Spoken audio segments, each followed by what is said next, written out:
Hi, I'm Adam Summer. You're listening to the Yerushalmi Talk podcast with the support of the Yeshivat Devar Yerushalayim in Har Nof, Jerusalem. This is Berechot, Chapter 6, Halacha 1. This is part 5 of this year. And today we're going to be getting into Mezonot and also this idea about the bracha that comes after. Now, in the Gemara that's going to be coming up, we have a dispute between the Hachamim and Rabban Gamliel, and also it looks like Rebbe is going to actually appear to be following the opinion of Rabban Gamliel. And so here's how the argument's going to be coming up. Basically, that, after eating one of the 7 species or one of the 5 species, there's going to be a bracha after it. Certainly, as well, something that is something from a species of life. We already know from yesterday that you're going to be giving a bracha on it. For instance, like eggs or meat, and the bracha over there is who creates a species of life. But there was a question about what about immature or bad quality dates called novellos, or what about locusts, and that's going to be she'akol ne'eh baro. But over here, we're talking about rice, and we're going to be wondering about rice. Well, hey, it's not one of the 5 species of grain, and it's not one of the 7 species that Eretz Yisrael is famous for.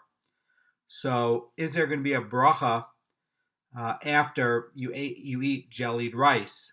Now, the idea of Rabban Gamliel is going to be holding that for something like this on a grain product, unless it's one of these, either going to be the 5 grains or the 7 species, and as well, meat and eggs, that, it's not going to require a bracha after it. Now, very shocking, I know, but this is what the Gemara is going to be coming up with. The rabbis don't agree with that. They're going to be holding that you're going to be saying a bracha on everything, regardless of whether it's going to be one of the 5 species or 7 species. So let's get into it and we'll unpack it. The Gemara is going to go like this. Okay, so the ruling of Rabbi Shimon Chasida that one recites a blessing after eating jellied rice accords with Rebbe, who rules that one recites a blessing after eating meat and eggs. So we covered that yesterday. And the words of both of them accord with Rabban Gamliel. Now, we know that, Rebbe also is holding this opinion. Rebbe, in fact, was heard saying this. Now, the Haredim is going to be pointing out about this that, Rebbe is also, ruling like Rabban Gamliel and ruling that even food that is not of the 5 species, 5 grain species, or the 7 species that Eretz Yisrael is famous for, it requires a blessing after eating. But the Beraisa cited that was being talked about is ruling that no blessings are cited after rice. And that reflects the opinion of the sages who argue with Rabban Gamliel and the Beraisa that follows and maintains that only the 7 species and foods made from the 5 grain species requires a bracha achrona. That's the insight on the Haredim on what's going on with this argument. And by the way, you can see more about this in the Tosefta in 413, although there's some variations on it. And the Gemara says that as it was stated in a Beraisa, this is the Tosefta, this is the general rule that Rabbi Yudah used to say in the name of Rabban Gamliel. And here's what he says. It says, regarding any food that is one of the 7 species, but not a species of grain, or a species of grain, but he did not bake it into bread, Rabban Gamliel says that one recites after eating it the 3 blessings of Berechot the Mezonot. Okay, so basically, the Rashi is going to be talking about this in the parallel of this argument in Berechot Bavli 37b. And basically, what the Rashi is saying is that that would it be a species of grain and made into bread the sages would agree that Berechot Mezonot is recited, okay? But what we're talking about over here is that, Rabban Gamliel is ruling that even if it were a species of grain that one did make into bread, the Bryce is specifying that anything that is of the 7 species, but not a species of grain, or a species of grain that he did not make into bread, because those are the cases in which the sages would dispute Rabban Gamliel. That's what's going to be the issue. Now, in the case of the species of grain that they make into bread, the sages also agree that Berechot Mezonot is recited. Okay, this is coming up really on what to do with rice. That's really what's coming up about this. Okay, really, that's going to be the crux of it.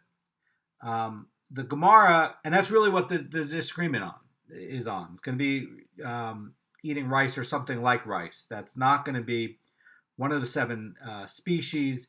It's not one of the 5 species. And then the question is going to be like, what happens if you're processing it and you're doing it like into a different form? Now, we covered yesterday that if you have individual grains of rice that you leave whole, well, that's easy. That's going to be covered, yesterday. And, we say about that, Beur, Mene, Mezonot. Now, if that's going to be, made into a block, it's Mezonot. And if it's going to be individual grains, it's Beur Priyad Nama. But we're dealing with this jellied rice. What's going to be this thing? Why jellied rice? Because the mechanism of it is it's not made into a block, and it's transformed into something that's not recognizable as the individual grains, and it's not bread.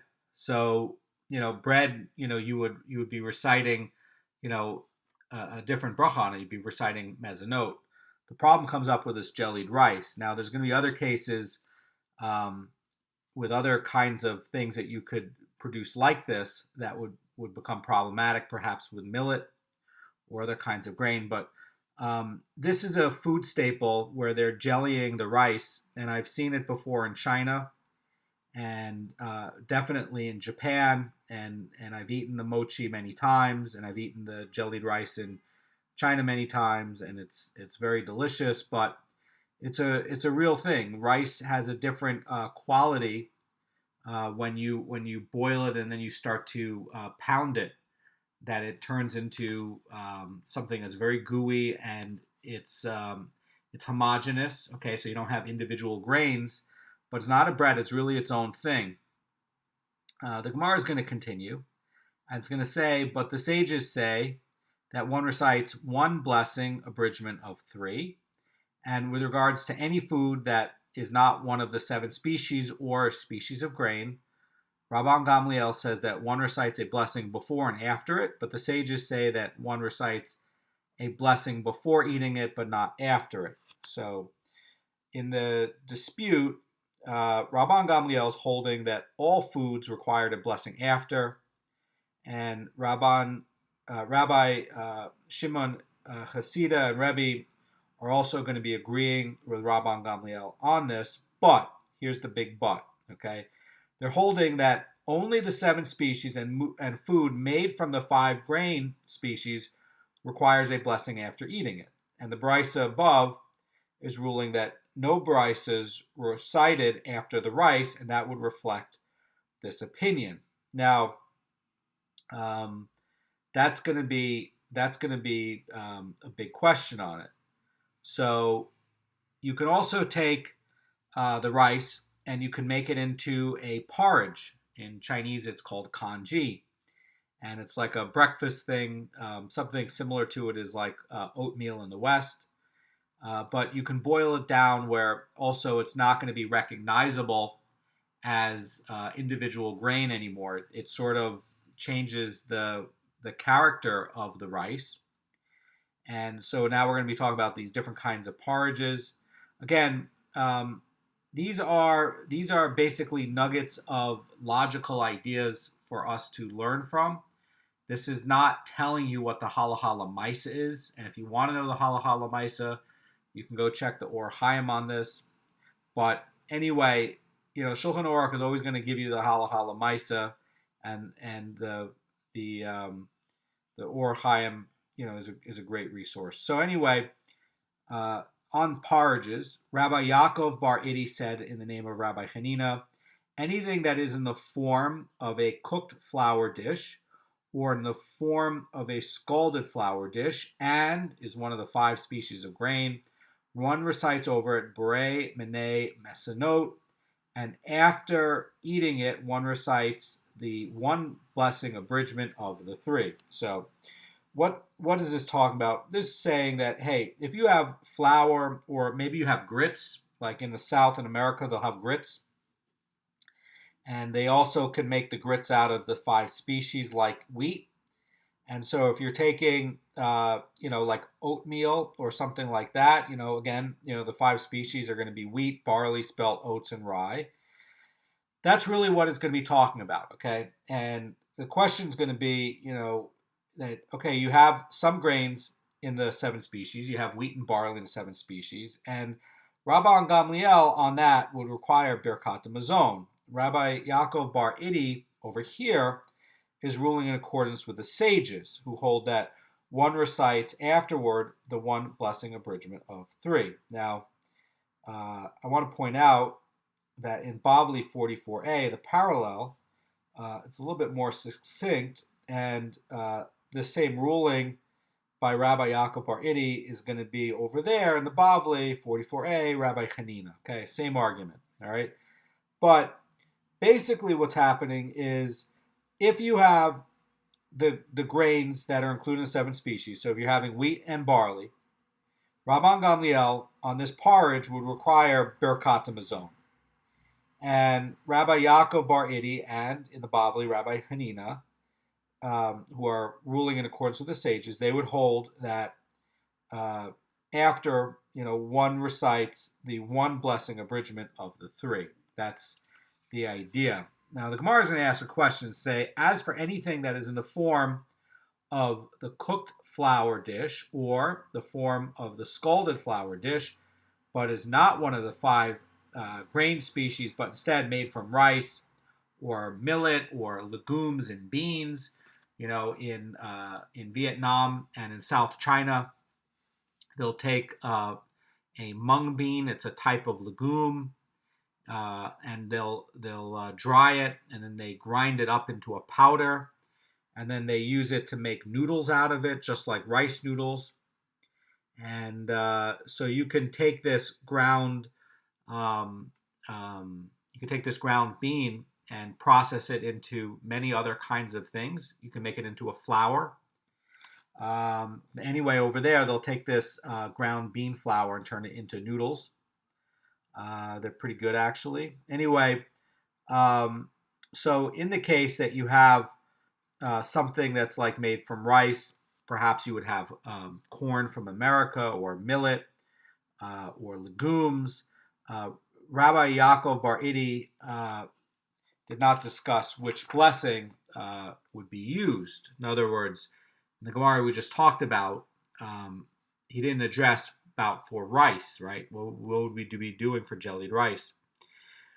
So the Gemara is going to answer, and Rabbi Yonah said, Rav Zera sent me to inquire about this from those of the Academy of Rabbi Yanai. Now, when it's saying Rav Zera, this is talking about when either Rabbi Zera, who made Aliyah, either before he made Aliyah or after he left Eretz Yisrael and went back to Bavel. And in the case of here, Rabbi Yanai, he had an academy in the north, and so this is talking about when Rabbi Zera had already left Eretz Yisrael. So he's talking about when he was in Eretz Yisrael, and he sent somebody up to the academy of Rabbi Yanai. Anyway, it says, Rav Zera sent me to inquire about this from those in the academy of Rabbi Yanai, and they told me they are ruling, but I do not know or remember what they told me. And the Gemara asks, what now is the halacha? And the question is going to be, we don't know what the people in the academy of Rabbi Yanai told Rabbi Yonah. And Mara Fulda points out, because we don't know, from what Rabbi Yanai told Rabbi Yonah, what are we going to say is going to be the correct blessing? So the Gemara is going to answer. Rabbi Yossi says it is logical to say that their blessing is she'akol nea bidvaro. So the Haredim says about this, although the blessing for individual rice kernels is ha'adama, cooking them changes them for the worse, and their blessing is therefore she'akol. But by the way, on the jellied rice, we were covering this yesterday, that in case of the jellied rice, that it's going to process them and make them better. So it's not the case necessarily for the jellied rice, because it's an improvement. And in the case of the Adamah blessing, when you're taking the rice, or you're taking these beans, or you're taking millet or corn, and you're transforming it into something else, not necessarily jellied rice, according to the insight of the Haredim on this, that you're making it for the worse, and therefore it went from ha'adamah, where it's individual, to this now biscuit or something like that, or noodles. In the case of the bean flour noodles, and it would be she'akol. Okay. By the way, that would just be for those bean flour noodles. So the Gemara is going to raise an inquiry, and the Gemara is going to ask, Rabbi Yeremia asked, if one ate wheat flour, what is the law in regard to reciting a blessing at the end after eating it? Now, we're back to wheat flour, okay? So we're not talking about bean flour, we're not talking about rice flour, we're not talking about, ground up, grits for corn. We're talking about wheat flour, okay? So there's a change. Now, before we were talking about when these are going to be individual, right? Individual rice kernels or beans, it's going to be hadamah. When you are processing it, according to what Rabbi Yossi is saying, that it's going to be deteriorating in the you're changing them, cooking them like this is going to change it for the worse. Then it changes to she'akol. Okay, so I want to point out just a couple of things on the halacha on this. So in Rabbi Yossi's ruling, okay, now his ruling is going to be paralleling the ruling of the Rav and Shmuel in the Bavli, parallel 36b, that cooked rice does not have Beurim minei Mezonot. In the Bavli, Rav and Shmuel's ruling, it's going to be regarding rice on the basis of this brisa, which rules that rice dishes do not take Beurim minei Mezonot. Okay, and the Haredim about this is pointing out that as for non-grain porridges like millet or legumes, the halacha would be like Rabbi Yossi, and only a she'akol is going to be recited over them. By the way, that's going to be the halacha l'maisa when you look at it in the Orach Chaim 2088. So again, if you're taking these mung beans in Vietnam and you're grinding them into a flour and you're turning it into a noodle, in this case, this is really paralleling what Rabbi Yossi is talking about. It would not take Beurim minei Mezonot. In this case, like a non-grain porridge, like if you made a porridge out of millet or rice or beans even, it would be a she'akol blessing. Now, we're going to be talking about regular flour now, which is going to be wheat flour or barley flour. I've been doing a lot of research on barley and barley flour lately because I really want to learn more about sort of like earlier beverages when they did not have a lot of water security at the time. And so there was a whole system of roasting barley. They would sprout the barley to get the protein started on it, although they didn't know that's what was happening. they would take off the sprouts because if you make this with the sprouts on it, it doesn't taste very good. And then what they would do is they would take this and toast it. They would toast it in an oven and really darken it. And you can find this drink. It's an ancient drink, but you can find the drink in the Makolet for 6 shekels. And it's basically like bread water. It's beer water, bread water. It's non-alcoholic. They're not fermenting it, but this was a staple back in the day. And regular flour, you can't really do anything with it. It's not edible. But when you take these kernels and you toast it, or you take the flour and you toast it, it becomes sweet. And they could take these barley grains and sprout them and toast them, and it would become sweet. And back then, they would give them to children to eat, and it would be like a kind of candy. And the question is going to be about all of this. If you're going to be doing with these toasted kernels, what's going to be the bracha? What if you're taking kernels of wheat now? What's going to be the case with this? That's really going to be, what they're going to be coming up with on this question. So Rabbi Yerushalmi asks, says, if one ate wheat flour, what is the law in regard to reciting a blessing at the end after you eat it? Does he say the abridgment of 3 or the Berechot? That's really the implied question. And the Gemara is going to answer and comment about it. Rabbi Yossi says, and because of this uncertainty, Rabbi Yerushalmi did not eat this kind of flour throughout his days. So Rabbi Yerushalmi basically didn't know whether the wheat flour and the kernels, these toasted kernels that you can give to children on like Shabbat to eat or something, because they're sweet. And you could also use it to make, boil it together to make drinks that had a lot of nutrition, but also would be clean. It would be, boiled.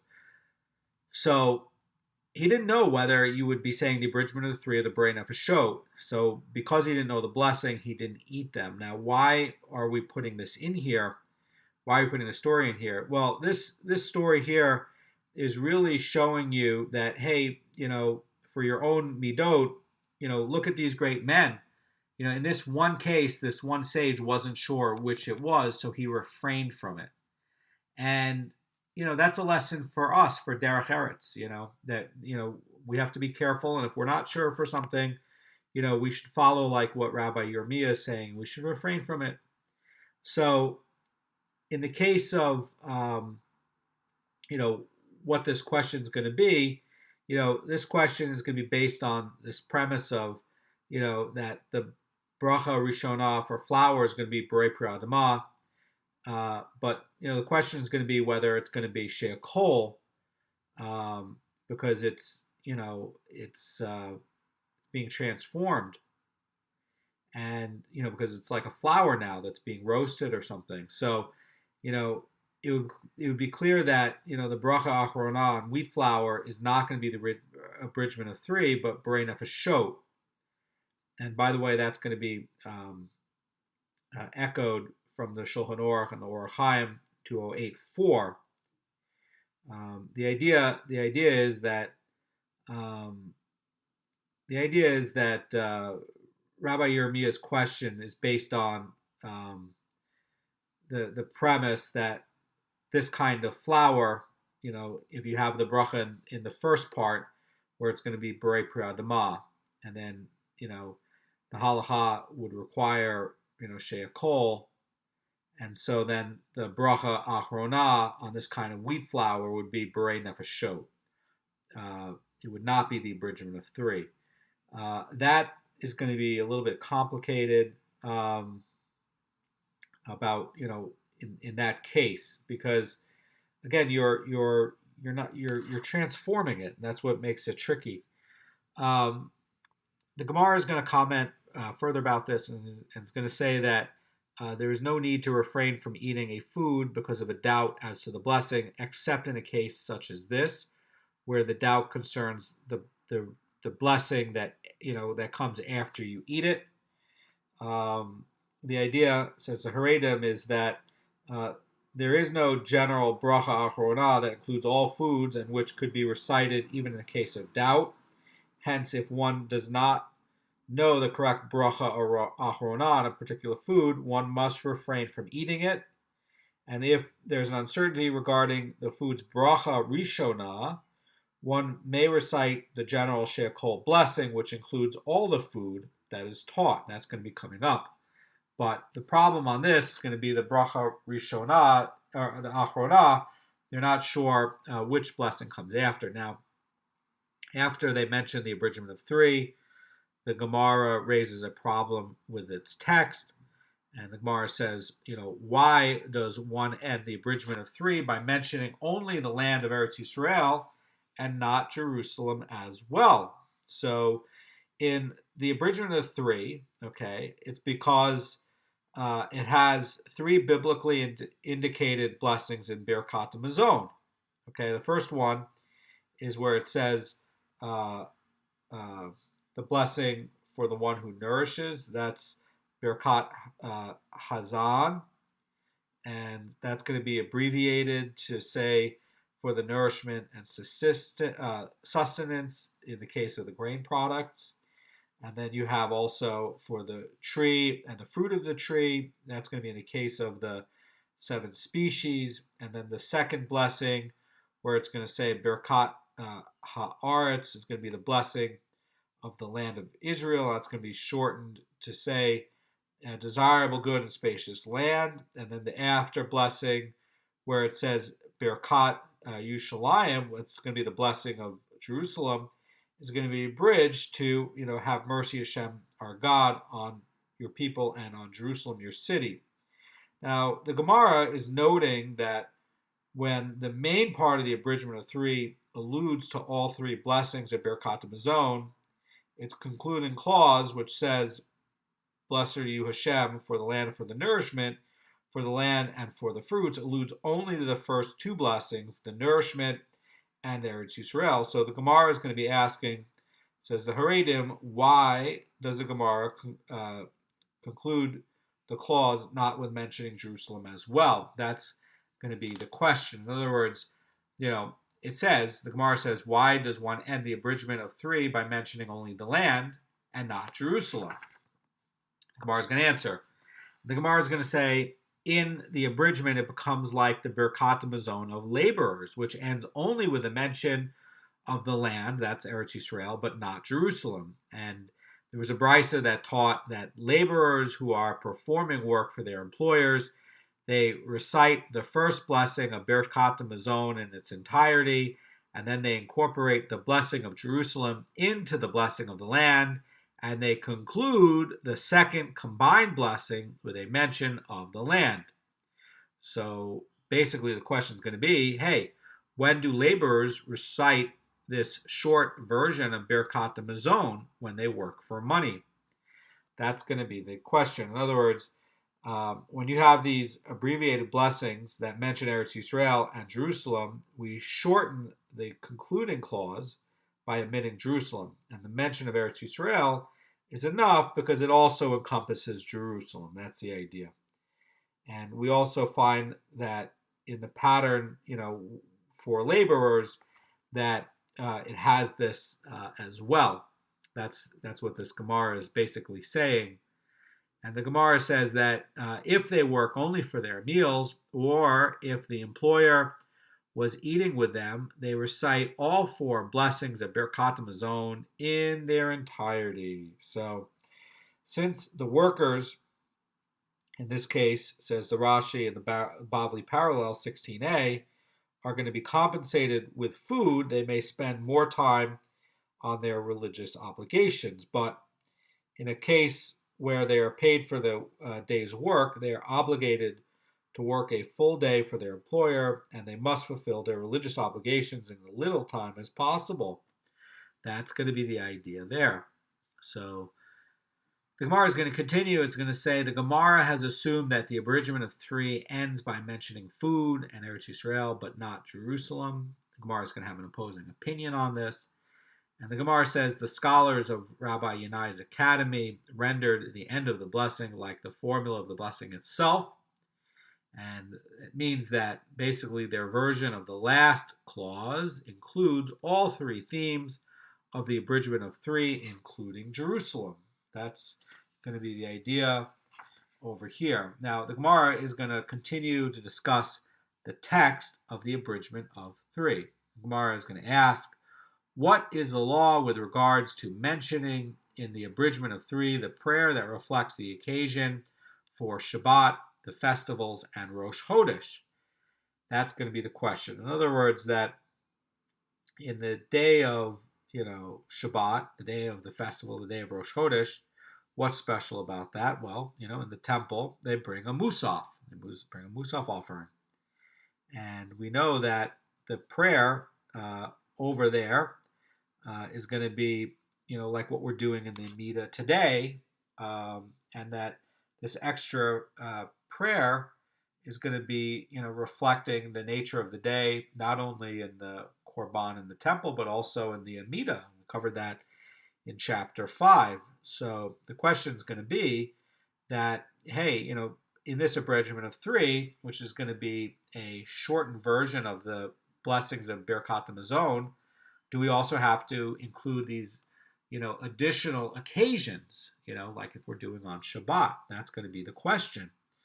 And the Gemara is going to answer it. Rabbi Abba Bar Zemina said Rabbi Zera would mention it in the prayer that reflects the occasion, and Rabbi Yirmiyah said, since Rabbi Zera was concerned to mention it, we must also be concerned to mention it. Now, this is also going to be paralleling in the Orach Chaim 208:12, and you can see that in the Shulchan Aruch. The Rambam also holds that way. The Rosh does as well. So this is really, basically what we're doing today. The Gemara is going to move on to talk about the blessings of the Hamotzi that was mentioned in this Mishnah. So there's a Tosefta in 411. This is going to be a parallel of the Tosefta in 411. And it's going to say that a Brisa teaches we recite the blessing over the grain on bread that is the choicest. Now, the question is going to say, how so? In other words, the question is going to be saying, if you have before you a whole loaf, fine flour, and a whole loaf made by a householder, which, might not be as good a quality, or, perhaps one is made by a professional baker and one is made by a housewife, and maybe her cooking skill is not so good, and maybe, maybe the quality of the flour is not as good either, and maybe it doesn't look as nice. Which are you going to take? And so, the other one might be better flour, right? Gemara says fine flour and a whole loaf. So, it might not just be a fine flour, but it might also, be more professionally done and look better. So the Gemara is going to say that, but in this case, it's comparing, fine flour for sure, and flour from a whole loaf. Perhaps it has like a lot of like a whole wheat and bran that's in the flour, so it's not as good a quality as a fine flour, and that would be common more in a poor household. The Gemara says that he says hamotzi over the whole loaf of fine flour. So if you have, look, in the case of, the Haredim says that commercially sold bread is made from fine flour, and in this day, the privately baked bread is made from inferior flour. And so this Bryce is, it has a case where you have two loaves. One is going to be from, commercially sold bread, and one is going to be from a household made bread, which is going to be lower quality flour. And since you have a case where both of the loaves are whole, and so you don't have a broken piece of bread, or we talked about that yesterday, that you want to say the bracha on a whole piece of bread. That's the ideal way to do it. The bread of the fine flour is going to be superior. So the idea is that you would do the bracha over that since it's the better one. If you had a case where neither bread was whole and both of the breads were broken, let's say it was a half a loaf and half a loaf, and one was going to be wheat flour that's mixed with some bran, and one is going to be fine flour. The Mishnah Beur in 168:15 says that you also do it over the fine flour bread as well, even if both are going to be broken. Now, in the case of the whole loaf being the bran wheat flour, a little bit lower quality grade, and the other loaf of the fine flour has a broken loaf, you would make it over the whole loaf, which even though it has a lower quality wheat flour, you're making it on a whole loaf. That would be the case over there. So the Gemara is going to continue, and it's going to say that if, however, he has a piece of bread made from fine flour and a whole loaf made by a householder, he says hamotzi over the whole loaf of the householder. And if he has wheat bread and barley bread, he says hamotzi over the one made of the wheat. And it says that if he has a piece of wheat bread and a whole loaf of barley bread, he says hamotzi over the piece of wheat bread. And if one has barley bread and spelt bread, he says hamotzi over the barley. And the question is going to be, the Gemara says, but is not the bread of spelt better than the barley bread? And the Gemara is going to say, nevertheless, hamotzi said over the barley bread, because this barley is one of the 7 species, whereas the spelt is not one of the 7 species. Now, this is not necessarily going to be the halacha l'maisa. In this kind of case, it's going to be which you prefer more. But the Yerushalmi is going to hold a little bit differently than the halacha l'maisa, and it's going to be holding that the 7 species is going to be one of these things of quality, and that it's going to indicate bracha on it. Not necessarily halacha l'maisa on it, but on some of these cases, it's going to be which you prefer. Now, we're talking about this superior species, and that would take advantage over, a case of wholeness. In other words, if you had, wheat, by the way, is going to be superior to barley. I don't know if you ever looked at barley flour, but it's much coarser than wheat flour. And so they're considering the wheat flour to be better. It makes better quality bread. And in fact, the barley flour has to be used to make, as part of the offering for the sota. It's a coarser thing.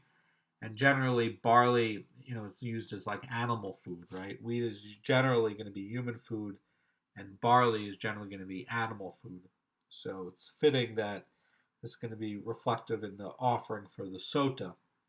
So the idea is that the superior species is going to be greater than the advantage of wholeness, and here a piece of wheat bread would take precedence over a whole loaf of barley bread.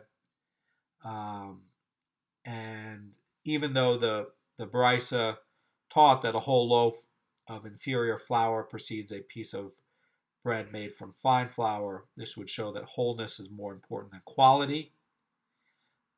And that rule applies only where both breads are made of the 7 species of grain. But if they're made from different species of grain, one of which is going to be superior to the other, the significance of the species is going to override the significance of the wholeness. So I misspoke in what this Gemara is going to be saying, that if you had a case of a wheat flour bread that was broken and no, because we're talking about the same kind of flour. We're both talking about wheat flour, right? So what I was saying is you had a fine wheat flour and you had a coarser wheat flour. Well, both species are going to be wheat, right? So let's say the fine bread is a half loaf and the coarser wheat flour bread is a whole loaf. In that case, you would say the bracha on the whole loaf because it's the same species. Although the flour is a little bit lower quality, the wholeness of the loaf is going to matter more. In the case that comes up now, if you have a wheat bread in front of you and a barley bread in front of you, that one is going to be whole, and the whole one's going to be the barley bread, and you only have a piece of the wheat bread, you're going to say the hamotzi on the wheat bread because the wheat is deemed to be a higher quality species than the barley. Yes, you have a whole barley loaf, and there's only one piece of bread that's wheat, and it's a small piece. You're supposed to, says the Gemara, do it on the wheat. That's the idea here. Now, on the barley bread and the spelt bread, you would say the hamotzi on the barley because the barley is going to be one of the 7 species and spelt is not. That's going to be the idea here. But again, on a lot of this, you have to look at the halacha lamaisa because, yes, spelt is going to be higher quality than barley, and it's going to be choicer than it. But the question is going to be on what are you going to do on the halacha lamaisa if you're going to prefer something? What happens if you prefer the spelt bread, but you have the barley bread in front of you? And in a lot of the cases in this conversation, with regards to giving preference over the 7 species, a lot of times it's your personal preference is going to override the cases of the 7 species in terms of the halacha lamaisa. Why would that be? Because a lot of times, your preference is going to be based because, hey, you might think that, this spelt bread tastes better, and the barley bread doesn't really taste that good, right? So that might be part of it, right? Because you're an important part of the bracha, but in the logic of the Yerushalmi is not necessarily the halacha lamaisa, and in the logic of the Yerushalmi, okay, that the 7 species is going to be greater and going to give a greater advantage. And you're going to have an order of superiority that's going to be talked about here in this brisa, and you're going to have that the 7 species is going to be the most important, okay? That's why, you would say a bracha on, the wheat bread. In this Yerushalmi, you'd say a bracha if you had a whole wheat bread and a whole spelt bread next to each other. And even if you preferred the spelt bread, that according to this Yerushalmi, it would be right to say the bracha on the wheat bread, not only because the wheat bread is one of the 7 species, but also because it's considered in the Gemara and the Talmud a higher quality grain than spelt. So this is saying that you're supposed to give preference over this thing of quality, even if you preferred the spelt bread. Okay, not necessarily halacha lamaisa, but this is what this Yerushalmi is saying, and it shows you that it's putting more preference on the 7 species, and then it puts more preference on the superior species, so that if you had an oat bread and you had a spelt bread, that you would the oat bread would be a very, very low quality. You'd put preference on the spelt bread over the oat bread, even if you preferred the oat bread. That's what this is saying. And that then we have this idea of wholeness. We have, do you have a whole loaf? Do you have a broken loaf? And wholeness, might not be as important as, in this Gemara as one of the 7 species, but wholeness is a factor. And we also see here in the start of this that fine flour was also coming to be a factor. That if you had very fine flour and you had a flour that was mixed with some bran in it and was a lower quality, then that's going to be a factor. So there's other issues that come up in Masechet Challah, that some of these will combine with other species to form a minimum amount of dough that would be subject to the challah obligation. So They would say that spelt and wheat can combine. You can find that in chapter 4 in Masechet Hala. But again, the idea is that this is not necessarily halacha lemaisa, but it's talking about very important principles, and you should learn them, and you should have them in your mind. And when you go look at the Shulchan Aruch for what is going to be the halacha lemaisa, you'll understand the counterpoint to why that is from this Gemara, and it'll help you, I hope, to see the value of these things in ascending and descending quality. And it should also be, for your own life, you want to make more kavod for Shabbos. And so, you might want to have, greater intention of buying a better quality bread or baking a better quality bread because the Gemara seems to think it's important. And so we should also start to think that it's important too. So the Gemara is going to comment on this last point, and Rabbi Yaakov Bar Acha says in the name of Rabbi Zera that the previous Baraisa is consistent with Rabbi Yudah. For Rabbi Yudah says regarding one who has many species of food with him, if there is among them one of the 7 species, he recites the blessing on it.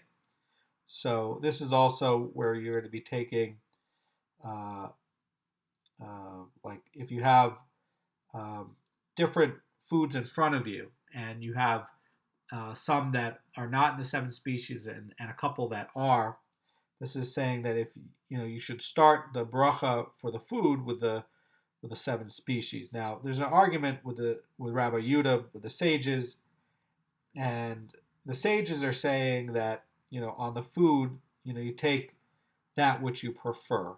Okay, so even if you had barley, which is one of the 7 species, that you should, according to the sages, recite it over the spelt bread because it tastes better than barley bread, right?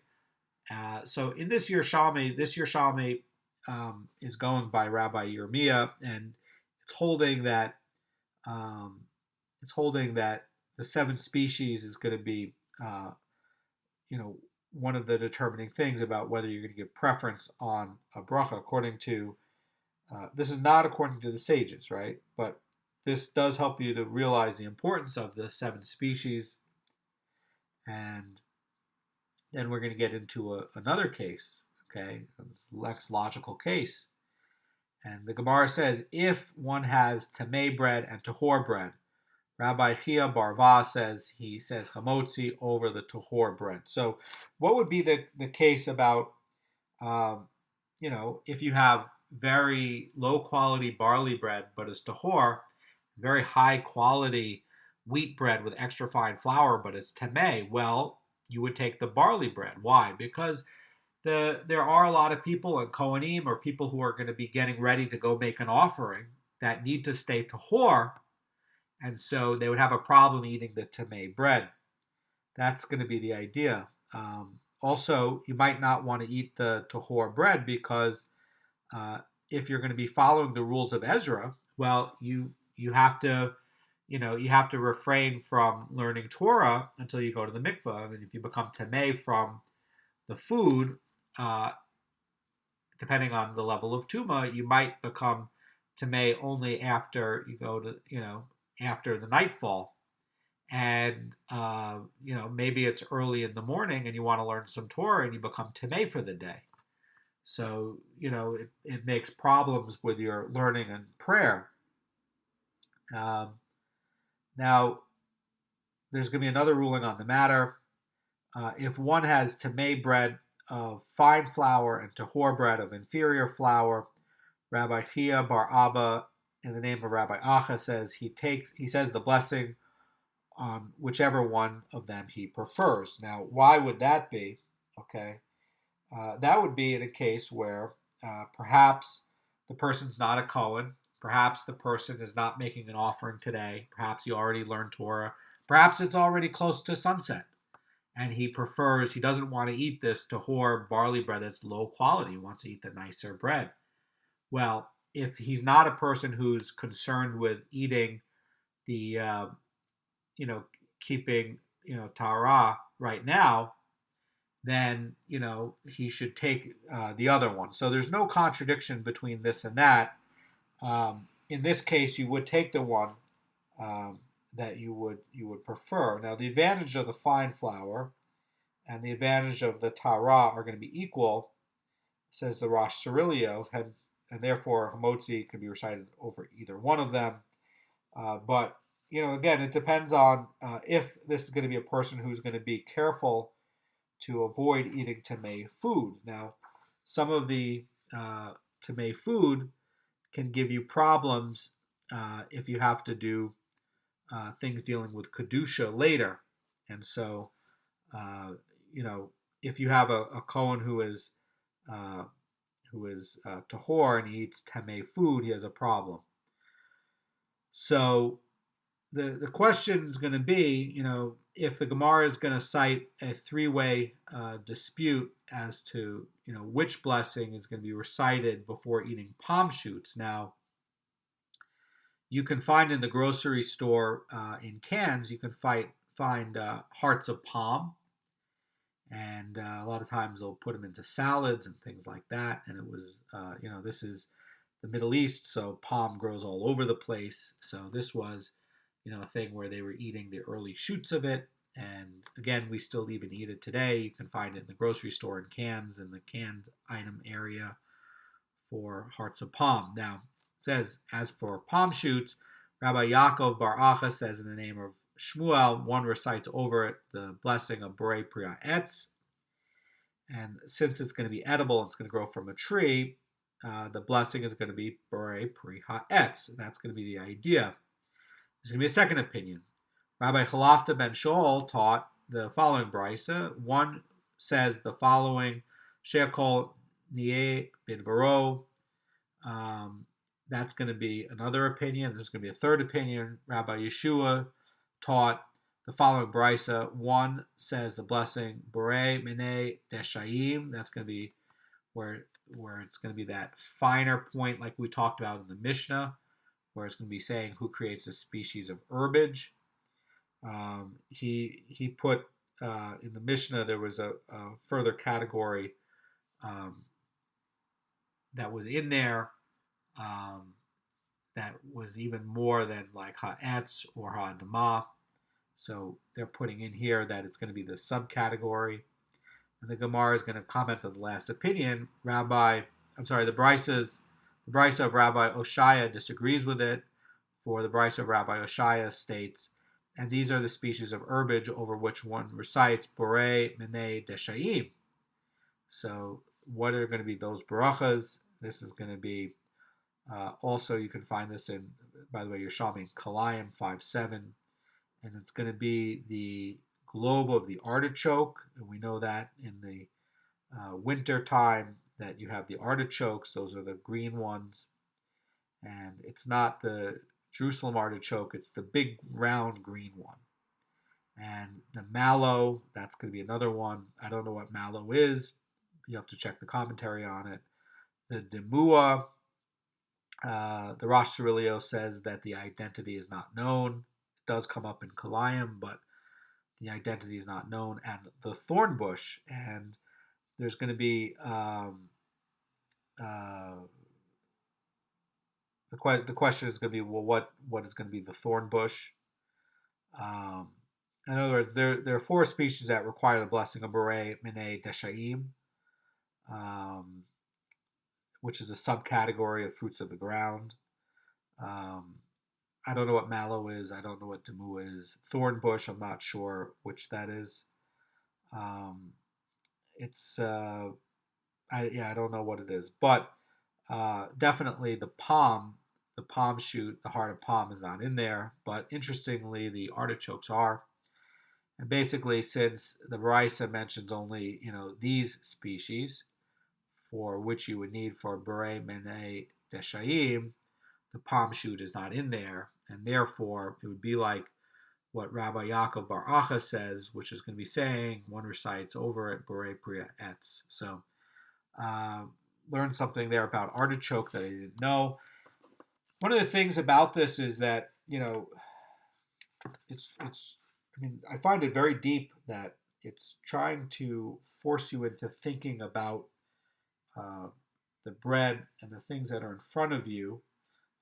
Like if you have a lot of dried fruits, and some of the dried fruits are going to be the 7 species, there's going to be a question about your choice versus the order of the 7 species. Yerushalmi here, and Rabbi Yeshua is going to be putting more preference on the 7 species, but the sages are not doing that. The sages are going to be holding on which you prefer, but still, it helps to get a deeper idea, deeper understanding about the 7 species and the land.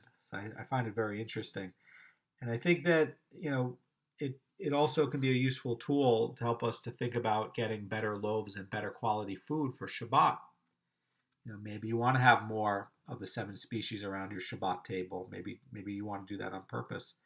Tomorrow we're going to be getting into the Halacha 2, which is going to be talking about things about Beurim and if you discharge the obligation, after you ate something, and Beurim and more on Shekol Neburo. Have a great day.